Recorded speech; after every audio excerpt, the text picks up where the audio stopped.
Okay, this is voluntary tutorial, week 9, term 3.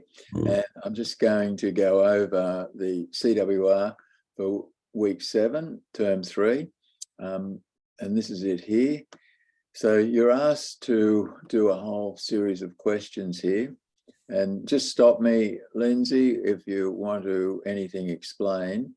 The first thing you've got to do is find the force or the effort exerted on the force on the piston when an effort of 200 newtons is applied to the lever. So you've got your lever here and you've got your pivot there. And so you've got a force going down on the piston here. Now you can see that's at an angle, but I've made sure that I said here that when the lever is horizontal, because otherwise you've got to use components, and I didn't want you to use that. So when the lever is horizontal out here, like this one is here, that's when you take moments about that point, and I'll just go through it here.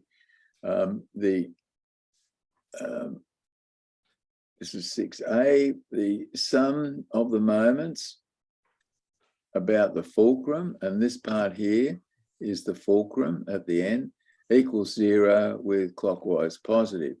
So we've got the effort, 200 times 0.3, so it's 200 there, acting there, and 0.3 is 300 millimeters from the fulcrum, and it's going to go clockwise, so I'll put that as positive, minus this force here that's acting down here, multiplied by 0.05, which is how far that piston is away from the fulcrum, equals 0, so you get 1200.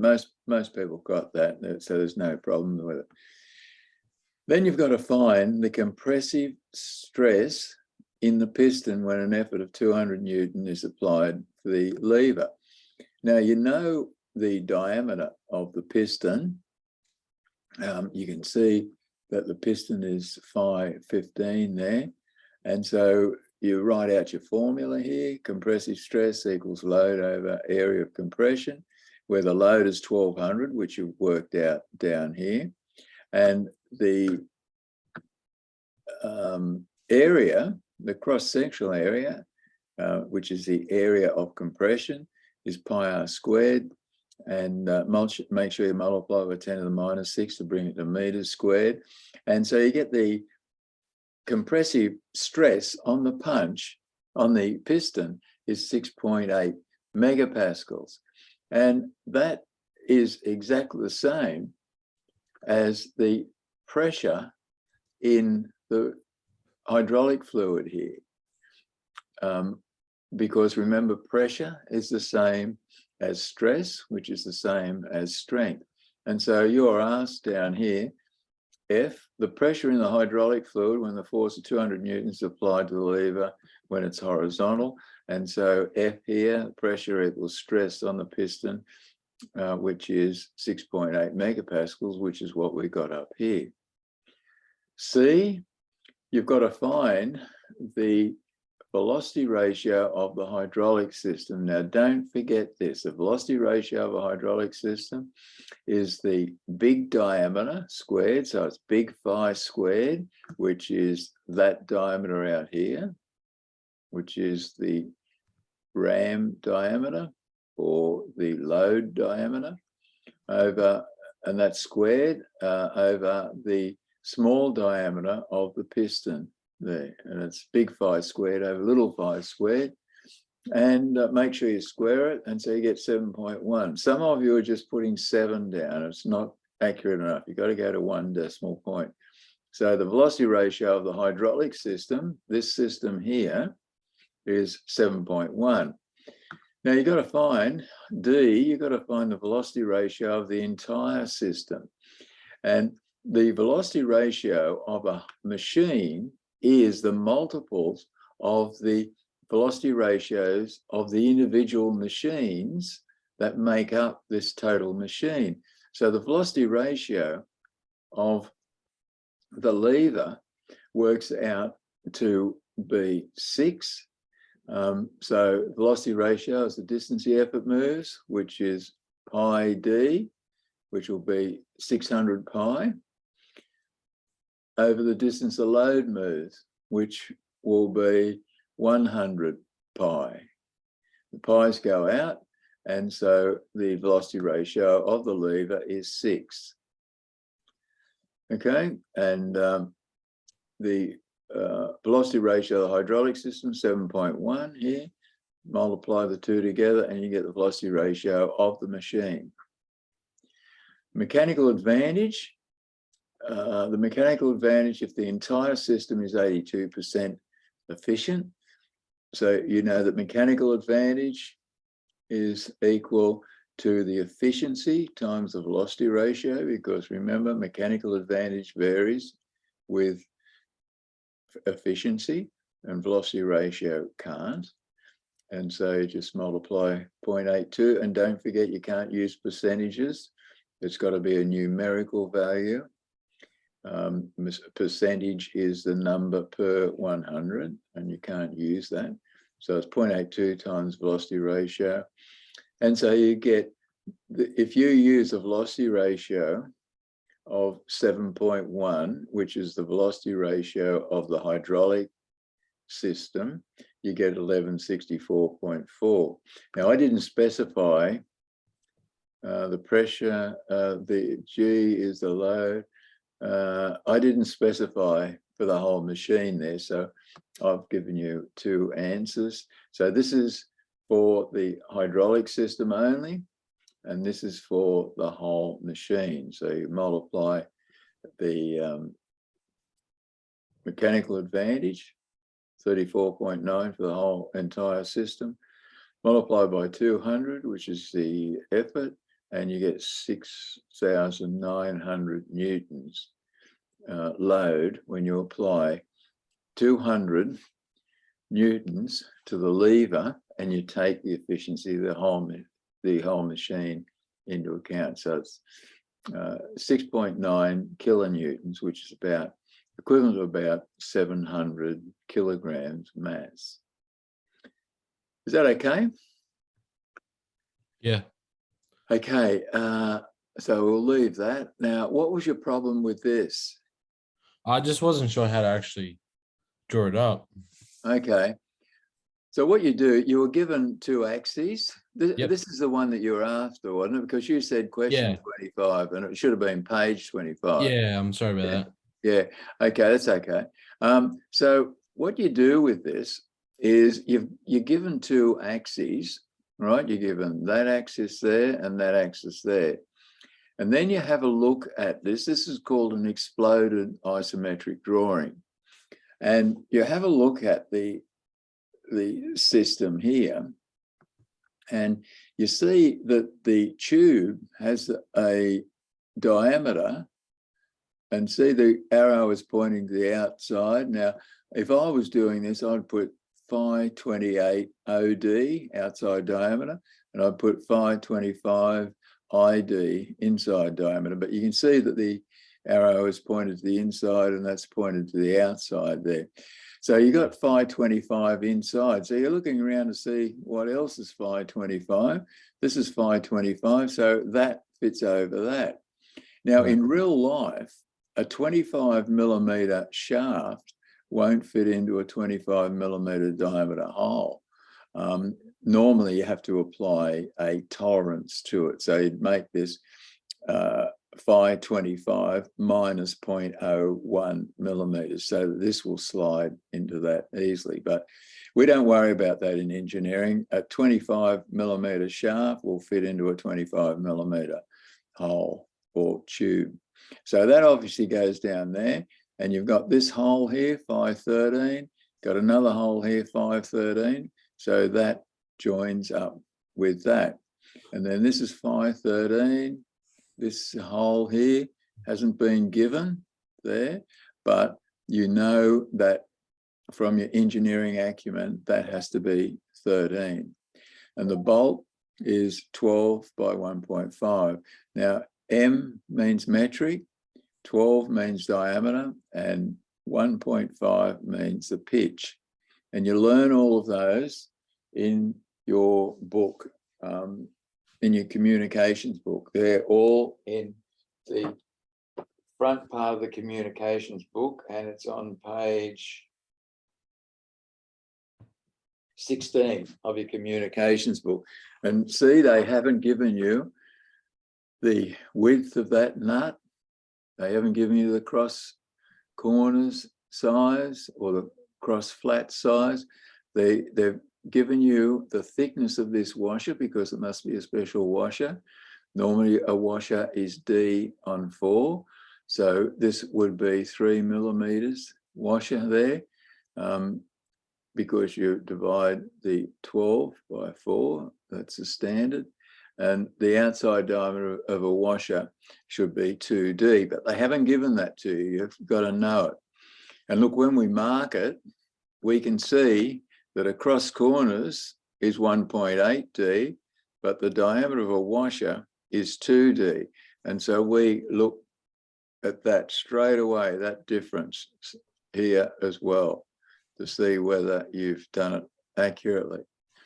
So when you know how it all goes together, the next thing that you do is draw this shaft, and you make sure that the horizontal axis there goes through here.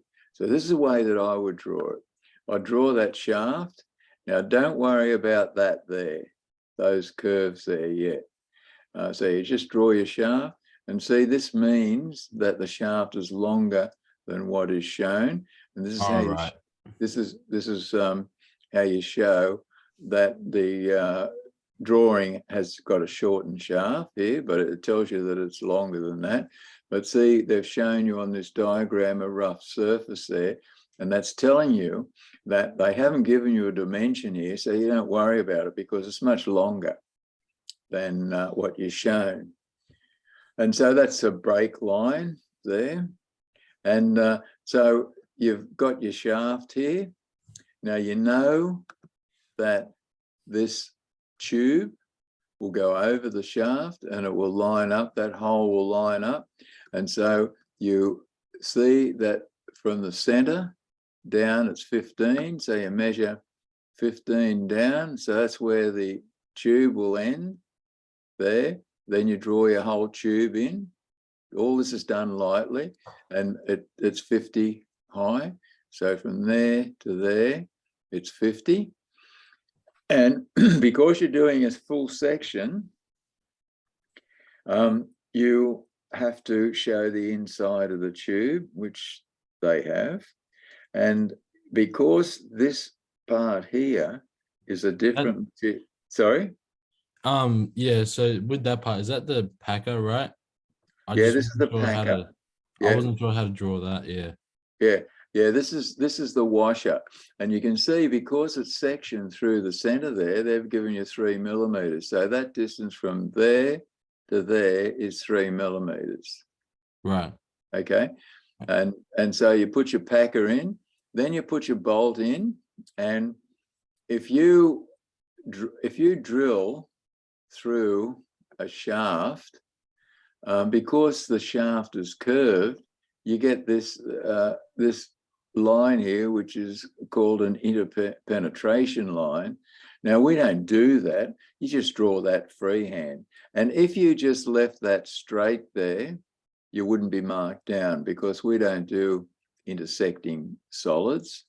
You have to construct that, and it's quite difficult. So you just do a freehand there. But if you want to keep it straight going down, I don't think you'd be penalized, because we don't do that sort of thing. So anyway, you've got to know the thickness of the head of a nut, of a bolt, the thickness of a nut there, it's 0.8D. The head is 0.7D, across the corners 1.8.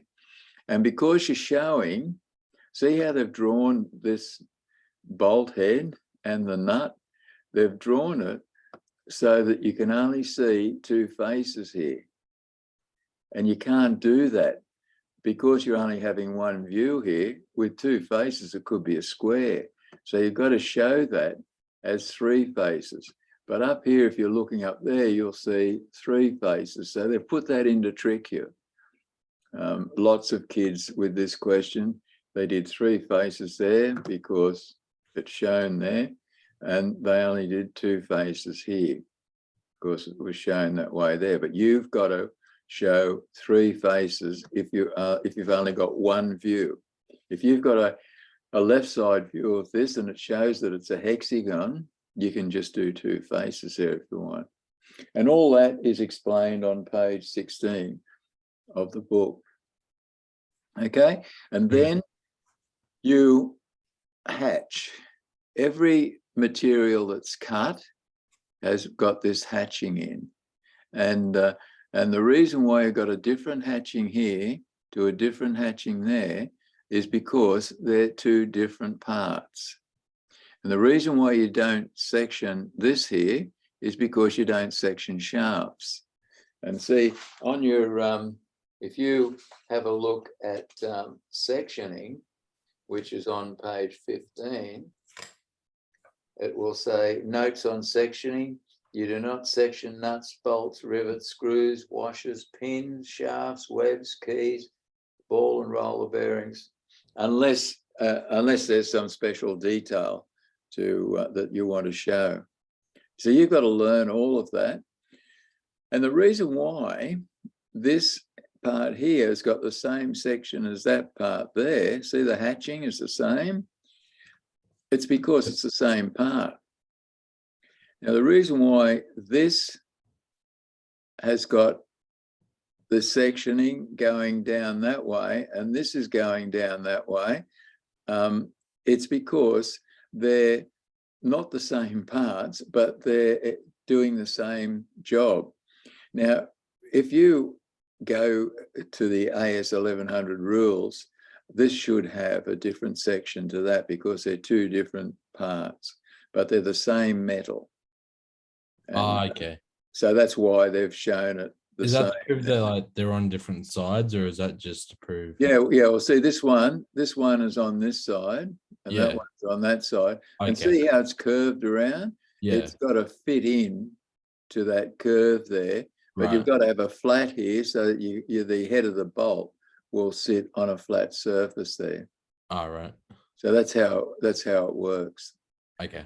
Normally you don't put a washer underneath a bolt head, but it's okay if you can. Normally washers always go on the nut side because you're rotating the nut against a washer. You don't want the nut to damage, the part that you're joining.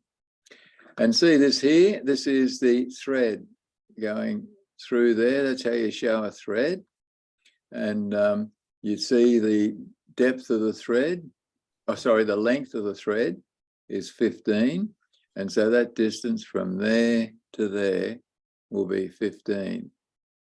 And notice that you don't section nuts, washers, bolts, this washer over here, or shafts. If you section those, you'll lose marks. Right. Now, the other thing that you could have done if you wanted to, I was going to say, because it's symmetrical, you only need to do the sectioning on one side, but it's not really symmetrical because you've got a head here and a nut there. So this is the correct answer. Is that okay? Yeah, that's good. Thank you. Any other questions you want to ask me? That's about it. Okay, you ready for exam? Yeah. You've checked that they've got it. Well, they have got it. Just check when you're doing it and where you're doing it. Meant to be Monday, right? Yeah, Monday. Yeah, okay. 9 o'clock, I think, or 9:30. Yeah. Yeah. Okay. Okay. Right. So, well, good luck with your exam, and I'm just marking the assessment tasks now, and then I'll